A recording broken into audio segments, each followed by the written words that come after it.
Trolley ব্যাগে করে বিপুল পরিমাণ গাঁজা পাচারের ছক বানচাল করল মালদা টাউন স্টেশনের জিআরপি। উদ্ধার 27 কেজি 243 গ্রাম গাঁজা। কয়েক লক্ষ টাকার গাঁজা সহ পাকড়াও 2 পাচারকারী।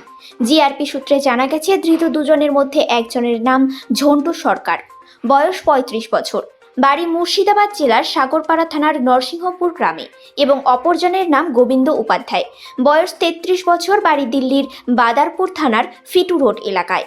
সোমবার রাতে তারা দুজনে মিলে একটি ট্রলি ব্যাগে করে বিপুল পরিমাণ গাঁজা দিল্লিতে পাচারের ছক কষেছিল। সেই উদ্দেশ্যে তারা ট্রলি ব্যাগ নিয়ে মালদা টাউন স্টেশনে দিল্লিগামী ট্রেন ধরার উদ্দেশ্যে দাঁড়িয়েছিল।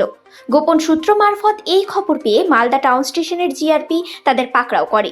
তল্লাশিতে ধৃতদের ট্রলি ব্যাগ থেকে প্লাস্টিকে মোড়া অবস্থায় 27 কেজি 243 গ্রাম গাঁজা উদ্ধার হয়, যার আনুমানিক বাজার মূল্য 11 লক্ষ টাকা।